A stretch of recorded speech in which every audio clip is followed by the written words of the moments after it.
Hello friends, Vardhan academy में आप सभी का स्वागत है। दोस्तों, आज की इस वीडियो में हम लोग जो साइंस का आपका सीरीज़ चल रही है उसमें क्लास नंबर 17 मतलब क्लास नंबर जो आपकी 17 है वो आज की वीडियो में हम लोग पढ़ेंगे। और इसमें दोनों बहुत ही इंपॉर्टेंट चैप्टर हैं, बहुत ही इंपॉर्टेंट चैप्टर हैं। एक है ध्वनि और दूसरा है ऊर्जा। और ये देखिए अपना सिलेबस देख लीजिए, इसमें भी देखिए ध्वनि एवं ऊर्जा, ये दोनों चैप्टर देखिए साथ ही साथ यहाँ पे रखे हुए हैं। ठीक है, तो इन दोनों को आज की वीडियो में पढ़ेंगे। और कुछ लोगों ने मुझसे कहा था कि सर स्किप हो जाती हैं कुछ मैटर, तो वो लोग टेंशन ना लें। पहली बात तो मैंने कोशिश करता हूँ कि स्किप ना हो, लेकिन अगर बाई चांस कुछ स्किप हो जाता है थोड़ी चीज़ें, तो उसकी टेंशन आप लोग मत लीजिए। जब मैं क्वेश्चन कराऊंगा तो सारी चीज़ों को मैं ऐड कर लूँगा हर तरीके से, क्योंकि मैं एक बुक से आपको क्वेश्चन कराऊंगा ही नहीं, कम से कम 3 से 4 चीज़ों से, जैसे आपकी लूसेंट हो गई, एनसीईआरटी सार संग्रह हो गया, और मेरे पास एक दो और बुक है, उन सब से मिला के, और ये 6 to 8 ये बुक से सारी मिला के इनसे मैं क्वेश्चन आपको करवाऊंगा। ठीक है, जितने अधिक से अधिक हो सकते हैं उनको। तो आप लोग इस चीज़ का टेंशन मत लीजिए कि ये चीज़ स्किप हो गई। और दूसरी बात ये है कि आज की वीडियो में मैंने कुछ लोग कहते हैं कि स्किप करिए, कुछ लोग कहते हैं कि कम स्किप, मतलब स्किप मत करिए, ऐसे ठीक है। तो दोनों लोगों की बातों को यहाँ पे रखते हुए मैंने इस बार थोड़ी सी ज़्यादा चीज़ों को यहाँ पे हाईलाइट किया है। ठीक है, क्योंकि ये पहली बार चैप्टर, ये दोनों बहुत इंपॉर्टेंट है। तो ठीक है, फिर जैसा भी आपको लगे वैसा आप लोग कमेंट बॉक्स में लास्ट में बता सकते हैं कि कैसी है वीडियो। ठीक है, तो चलिए आज की वीडियो स्टार्ट करते हैं और ध्वनि और ऊर्जा दोनों चैप्टर्स को पढ़ते हैं। पहले ध्वनि को पढ़ते हैं, इसमें देखते हैं क्या क्या चीज़ें इंपॉर्टेंट है। ठीक है, ध्वनि, ध्वनि के बारे में जो इंपॉर्टेंट चीज़ें यहाँ से देखिए। वस्तुओं से ध्वनि उत्पन्न करने की 4 विधियां हैं। ठीक है, कौन कौन सी विधि है, जैसे क्वेश्चन, जहाँ से क्वेश्चन बन सकता है सिर्फ वही चीज़ें उठा रहे हैं, क्योंकि पूरा लेसन पढ़ेंगे, अभी 1 घंटे का लेसन होगा और उसको आप लोग सही से, पहली बात तो बोर हो जाएंगे पढ़ते पढ़ते। ठीक है, इसलिए मैं ऐसा नहीं करता हूँ, मैं चाहता हूँ, जबकि मेरा काम तो यही है, वीडियो बना के डाल दूँ 1 घंटे की, आप लोग देखें ना देखें, लेकिन ये है कि ना, मतलब इतना रखता हूँ कि मैं कोशिश करता हूँ कि आप लोग देखें, जिससे पेपर में अगर वो चीज़ आए तो आप लोग उसको कर सकें। नहीं तो अगर 1 घंटे की बनाएंगे तो आधे लोग तो स्किप करते ही करते थक जाएंगे और आधी चीज़ें छोड़ देंगे। ठीक है, तो चलिए स्टार्ट करते हैं, फालतू की बातें ना करें। ठीक है, वस्तुएं से ध्वनि उत्पन्न करने की 4 विधियां कौन कौन सी होती हैं। ध्वनि उत्पन्न करने के लिए 4 विधियां कौन कौन सी, एक है आघात से। ठीक, आघात करने से ध्वनि उत्पन्न होगी। तारों को खींचकर छोड़ने से, इससे भी देखिए ध्वनि उत्पन्न होती है। रगड़ने से और फूंक मारने से, ये 4 हैं विधियां हैं। ठीक है, 4 विधियां हैं हमारी, आघात से, तारों को खींचकर छोड़ने से, रगड़ने से और फूंक मारने से। आगे है कंपन एवं तरंगे। ये क्या होता है, कंपन या तरंगे क्या होता है, किसी माध्यम में विक्षोभ के संचरण को तरंग गति कहते हैं। तरंगे मुख्यतः 2 प्रकार की होती हैं। पहली अनुदैर्ध्य तरंग, जिसमें कंपन की दिशा गति की दिशा के अनुदिश होती है, मतलब गति की दिशा की दिशा में ही होती है। जो कंपन की दिशा है वो गति की दिशा के अनुदिश, मतलब उसी की दिशा में होती है। ठीक है, और तथा दूसरी अनुप्रस्थ तरंग होती है। ठीक, जिसमें कंपन की दिशा गति की दिशा के लंबवत होती है। ठीक है, गति की दिशा के लंबवत। केचुए की गति अनुदैर्ध्य तरंग के समान तथा सांप और ऊंट ऊंट पर बैठे व्यक्ति की गति अनुप्रस्थ तरंग के समान होती है। ठीक है, केचुए की जो गति है वो आपकी अनुदैर्ध्य है और सांप और ऊंट पर बैठे व्यक्ति की अनुप्रस्थ तरंग के समान होती है। ठीक है, ये क्वेश्चन आ सकता है कि केचुए की गति कैसी है, तो उसका ऑप्शन होगा अनुदैर्ध्य तरंग, या पूछा जाएगा अनुदैर्ध्य तरंग इनमें से किन में है, तो केचुआ अगर ऑप्शन में होगा तो आपका आंसर सही हो जाएगा। और यहाँ पे सांप सांप और ऊंट पर बैठे व्यक्ति की अनुप्रस्थ तरंग के समान होती है। ठीक है, अब देखिए, कंपन वाली करने वाली वस्तु द्वारा एक कंपन में लगे समय को आवर्तकाल कहते हैं। ठीक है, एक कंपन करने में लगे समय को क्या कहते हैं, आवर्तकाल। ठीक, आवर्तकाल कहते हैं एक कंपन को लगने वाले समय को। ठीक, और प्रति सेकंड किए गए कंपनों की संख्या उसकी आवृत्ति कहलाती है। आवृत्ति क्या होती है, प्रति सेकंड में जितनी कंपन हुए होंगे उनको आवृत्ति कहलाती है। इसका मात्रक क्या होता है, हर्ट्ज। ठीक, कंपन करती हुई वस्तु का अधिकतम विस्थापन ये आयाम कहलाता है। तो आयाम, आवृत्ति और आवर्तकाल, ये तीनों चीजें आपको यहाँ पे क्लियर कर दी गई हैं। ठीक, आगे देखते हैं। अब यहाँ पे ध्वनि की प्रबलता एवं तारत्व। ठीक है, तो प्रबलता ध्वनि का वह गुण है जिससे ध्वनि तीना अथवा मंद मंद सुनाई देती है। ये पता नहीं यहाँ पे क्या है, थोड़ा सा गड़बड़ लिखा है, मंद सुनाई देती, बस यही समझ लीजिए, मंद, हल्की हल्की सुनाई देती। प्रबलता ध्वनि का वह गुण है जिससे ध्वनि मंद सुनाई देती है। ठीक, तारत्व, तारत्व क्या होता है, तारत्व ध्वनि का वह गुण है जिसके द्वारा हम मोटी भारी, मतलब मोटी या भारी या पतली तीखी ध्वनि में अंतर कर सकते हैं। तारत्व मतलब जो, जैसे हम लोगों की आवाज़ में भी तारत्व होता है, किसी की मोटी आवाज़ होती है, किसी की पतली आवाज़ होती है, तो वही आपका तारत्व है जो अंतर करता है दोनों में।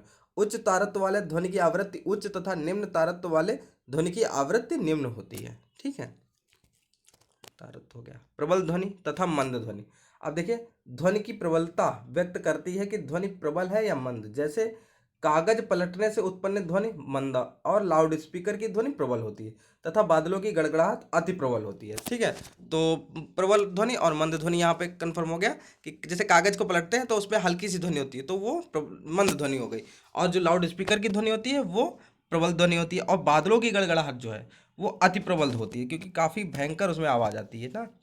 ठीक है, मोटी और पतली ध्वनि। अब देखिए, ध्वनि का तारतम्य पिच व्यक्त करती है कि ध्वनि मोटी है या पतली। यह ध्वनि की आवृत्ति पर निर्भर करती है।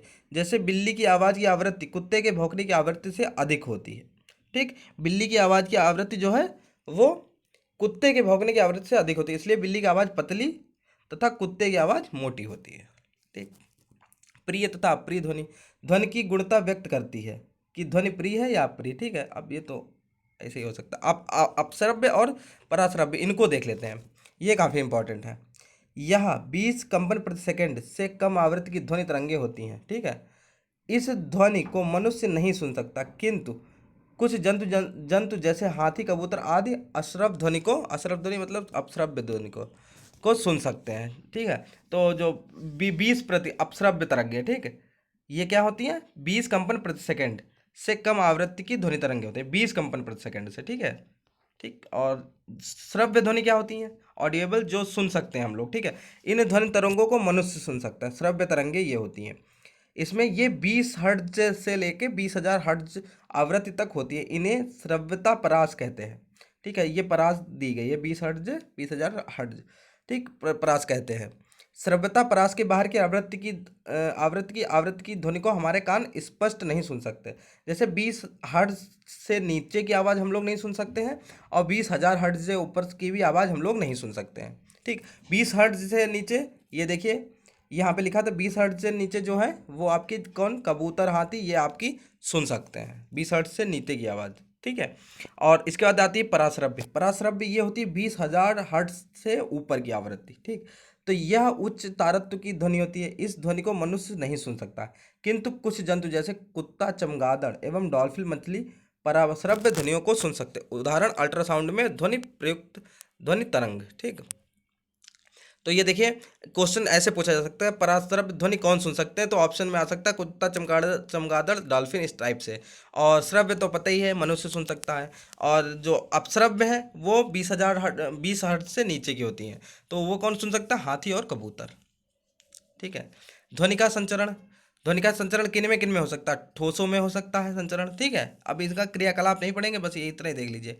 ठीक, ठोस में होता है। ध्वनि का संचरण द्रव्य में भी होता है। ठीक है, द्रव्य में ध्वनि का संचरण होता है। चाहे तो हल्का हल्का बता देख लेते हैं थोड़ा थोड़ा, क्योंकि लोग कहते हैं। अब ठोस में देखिए, टीन के 2 डिब्बे लीजिए, प्रत्येक डिब्बे की तली के बीच में एक छेद कीजिए। इन छिद्रों में लगभग 10 से 20 मीटर लंबा धागा डालें। ठीक, धागा डाल दिया। धागे के प्रत्येक सिरे पर पिन लगाएं। मित्र की सहायता से दोनों डिब्बों को एक दूसरे से इतनी दूर ले जाए कि धागा खिंचा तना रहे। अब मित्र से बातचीत करें, क्या होता है? तो आवाज़ आपकी इधर से उधर जाएगी, ध्वनि सुनाई पड़ती है। इसी प्रकार मेज के एक किनारे पर ठोकने से दूसरे किनारे पर आवाज़ सुनाई पड़ती है। इससे यह निष्कर्ष निकलता है कि ध्वनि का संचरण ठोस में होता है। इसी तरीके ध्वनि द्रव्य में भी देख लीजिए। 2 पत्थर के टुकड़े लीजिए, अब हाथों में लेकर इनको आपस में टकराएं। आपको ध्वनि सुनाई पड़ती है। ठीक है, अब एक बाल्टी में पानी लीजिए, चित्रानुसार हाथ में पत्थर के टुकड़े को बाल्टी के पानी में ले जाकर आपस में टकराए, क्या होता है? तब भी ध्वनि सुनाई पड़ती है। इससे स्पष्ट होता है कि ध्वनि का संचरण जो है वो पानी में भी होता है। अब वायु में ध्वनि का संचरण। जब कोई वस्तु वायु में कंपन करती है तो सबसे पहले वह अपने निकट के वायु कणों में कंपन उत्पन्न करती है। ये कण आगे के कणों को भी कंपित कर देते हैं। इस प्रकार आपके कान के समीप के कण भी कंपन करने लगते हैं और आप ध्वनि सुन सकते हैं। ठीक है, तो ये तीनों चीज़ें बस ये याद रखिए, तीनों चीज़ों में ध्वनि का संचरण होता है। ध्वनि के संचरण के लिए माध्यम की आवश्यकता होती है। ठीक है, ध्वनि का जो संचरण है उसके लिए माध्यम की आवश्यकता होती है। ध्वनि किसी भी माध्यम, ठोस, द्रव और गैस में संचरित हो सकती है। यही अभी हम लोगों ने देखा था। अब ध्वनि का परावर्तन देखिए। ध्वनि का परावर्तन, किसी माध्यम से टकराकर ध्वनि का पुनः उसी माध्यम में वापस हो जाना ध्वनि का परावर्तन कहलाता है। प्रकाश की भांति ध्वनि में भी परावर्तन होता है। ध्वनि भी प्रकाश की तरह परावर्तन के नियमों का पालन करती है। ठीक है, अब देखिए यहाँ पे लिखा नोट में, सभी पदार्थों में ध्वनि का परावर्तन एक समान नहीं होता है। धातुएं ध्वनि की अच्छी परावर्तक है, थर्माकोल, कार, कपड़ा आदि ध्वनि के अवशोषक है। तो ध्वनि के अवशोषक अगर पूछ दिया जाए तो थर्माकोल, कपड़ा, कार के ये आपके ध्वनि के अवशोषक हैं। और धातुएं जो है वो आपकी ध्वनि की बहुत अच्छी परावर्तक हैं। अब प्रतिध्वनि देखिए यहाँ पे क्या लिखा है। देखिए प्रतिध्वनि तो हमें पता ही है क्या है। क्वेश्चन क्या बन सकता है कि स्पष्ट प्रतिध्वनि सुनने के लिए स्रोत और परावर्तक तल की दूरी कम से कम कितनी होनी चाहिए? तो होनी चाहिए 16.6 मीटर।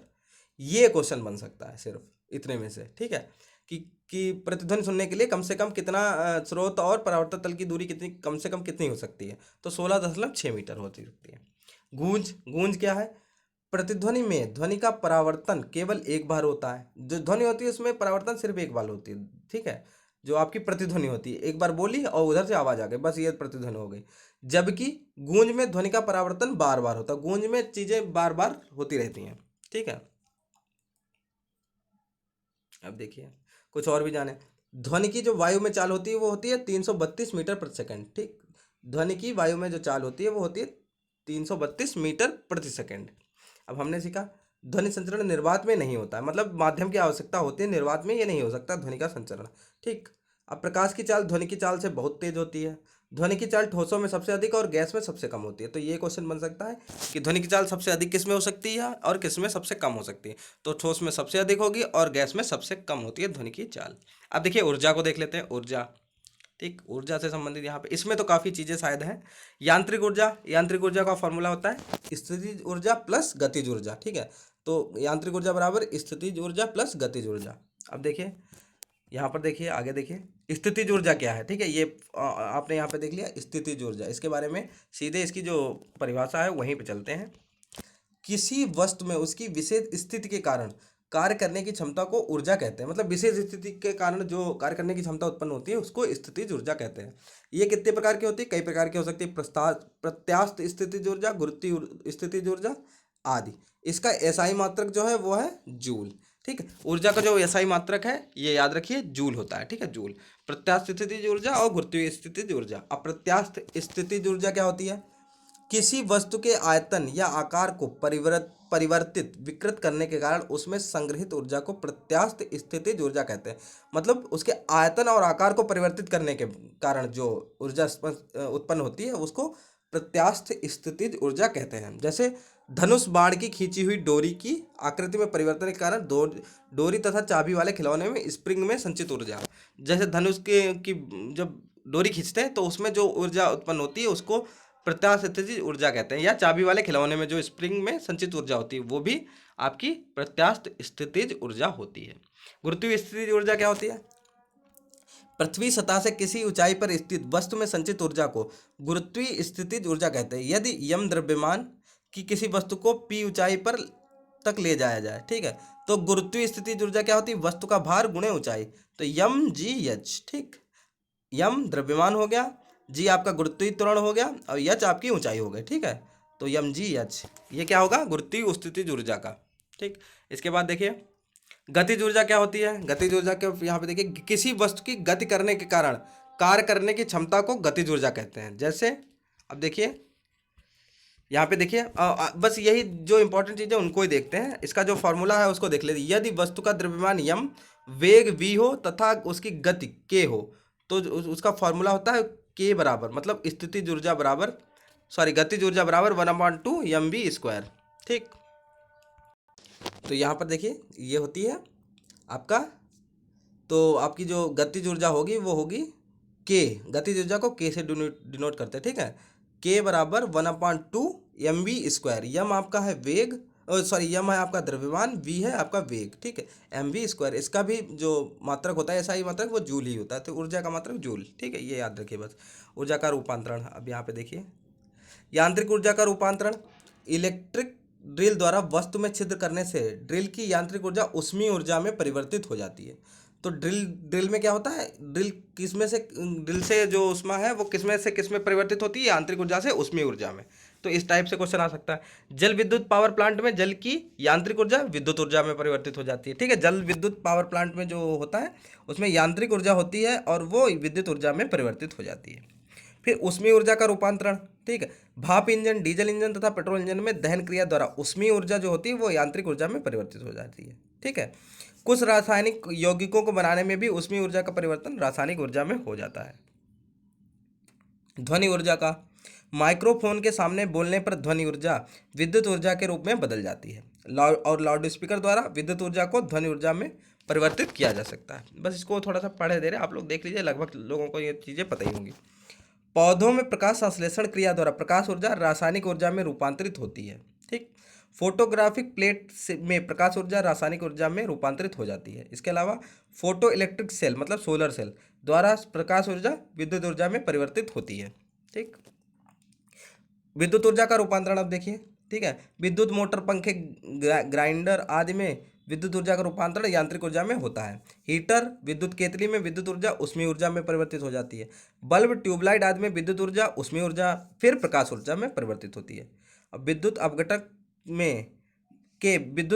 में विद्युत ऊर्जा का परिवर्तन रासायनिक ऊर्जा में होता है। तो ये आपके रासायनिक ऊर्जा का रूपांतरण यहाँ पे दिया गया। ठीक है। यही इतने ये रूपांतरण यहाँ पे दिए गए, इनको भी देख लेते हैं। किसी वस्तु को जलाने पर रासायनिक ऊर्जा का परिवर्तन ऊष्मीय ऊर्जा तथा प्रकाश ऊर्जा में होता है। ठीक। क्योंकि किसी चीज़ को जलाते हैं, पहले उसमें ऊष्मा उत्पन्न होती है, फिर वो प्रकाश देती है। ठीक है, जलाने पर। ठीक। प्रकाश, प्राथमिक विद्युत सेल में रासायनिक ऊर्जा विद्युत ऊर्जा में परिवर्तित होती है। पटाखों के छुड़ाने से रासायनिक ऊर्जा ऊष्मीय ऊर्जा, प्रकाश ऊर्जा तथा ध्वनि ऊर्जा में बदल जाती है। जलती हुई मोमबत्ती में रासायनिक ऊर्जा का रूपांतरण ऊष्मीय ऊर्जा तथा प्रकाश ऊर्जा में होता है। ठीक। कुछ अन्य तथ्य यहाँ पे देखिए ऊर्जा के रूपांतरण से संबंधित। ठीक है। साइकिल चलाने में पेशी ऊर्जा का रूपांतरण यांत्रिक ऊर्जा में हो जाता है, मतलब पेशीय जो ऊर्जा होती है वो रूपांतरित होती है यांत्रिक ऊर्जा में। और इलेक्ट्रिक जनरेटर कार्य करता है तो यांत्रिक ऊर्जा चुंबकीय ऊर्जा से पारस्परिक क्रिया करके विद्युत ऊर्जा में बदल जाती है। लास्ट है विस्फोट युक्त जैसे बम आदि में रासायनिक ऊर्जा का परिवर्तन ऊष्मीय ऊर्जा द्वारा प्रकाश ऊर्जा में होता है। अब देखिए, अब यहाँ पर देखिए, तो यहाँ पे देखिए जितनी भी इंपॉर्टेंट चीज़ें थी वो हम लोगों ने देख ली, पूरा कंप्लीट हो गया आपका ये चैप्टर दोनों। ये आपके कौन से चैप्टर थे, एक था ऊर्जा और दूसरा था शायद गति था। ठीक है, ध्वनि और ऊर्जा। ठीक है, ध्वनि और ऊर्जा, ये दोनों चैप्टर थे। 14वां और 15वां आपका यहाँ पे कंप्लीट हो गया। अब 2 वीडियो और आएंगी और 15 हो गए, तीन वीडियो और आएंगी और आपकी जो 7th क्लास की है वो बुक आपकी पूरी कंप्लीट हो जाएगी। और इसी तरीके से चलते चलते आपकी 5 तारीख से पहले, आपका 5 तारीख तक तो आराम से आपका ये कंप्लीट हो जाएगा। उसके बाद मैं जो आपके टॉप क्वेश्चंस होंगे, 100 क्वेश्चन तो मैं डेली कराऊंगा। अब जितने भी हो जाएं वो 500 हो जाएं, 600 हो जाएं, क्योंकि बुक्स जो होती है उनमें काफ़ी क्वेश्चन रिपीटेड होते हैं। तो मैं इस तरीके से रखूंगा कि चीज़ें रिपीटेड ना हो, एक बार में ही मैं जैसे 100 क्वेश्चन जो होंगे वो दोबारा रिपीट नहीं होंगे, वही क्वेश्चन दोबारा नहीं आएंगे। तो मैं कोशिश करूंगा कि 1000 क्वेश्चन लगभग तो हो ही जाए, इससे कम तो ना हो। ठीक है, इतने क्वेश्चन तो मैं कराने की कोशिश करूंगा ही। ठीक है। और जो भी आपकी और भी आपके अगर मन में कोई सवाल हो, कुछ चीज़ें मैं थोड़ी सी देख लिए अरेंज कर रहा हूँ, अगर वो हो जाती है फिर मैं आपको बताऊँगा। ठीक है, जो आपके लिए अच्छा होगा। तो जैसा भी आप लोगों से मैं पहले पूछ लेता हूँ कि ये चीज़ करूँ कि ना करूँ, क्योंकि फालतू में करने से अच्छा है कि जो चीज़ें चल रही उसी को अच्छे से कर लें। ठीक, अगर वो चीज़ें मेरी तैयार हो जाती हैं, मेरे पास उसका मटेरियल तैयार हो जाता है, तब मैं ये चीज़ें बताऊँगा। हैं वो लोग आपके लिए बहुत इंपॉर्टेंट, लेकिन मैं अकेला इतनी चीज़ें नहीं कर सकता ना। तो अगर वो चीज़ अरेंज हो जाएंगी पहले से तो मुझे प्रेशर नहीं रहेगा। इसलिए जब वो हो जाएंगी अगर, तभी मैं आपसे कहूँगा। अगर नहीं हो पाती तो फिर अपनी ये मैथ और साइंस तो चली रही है। ठीक है, तो दोस्तों आज की वीडियो में सिर्फ इतना ही। मिलते हैं अपनी नेक्स्ट वीडियो में, तब तक के लिए नमस्कार।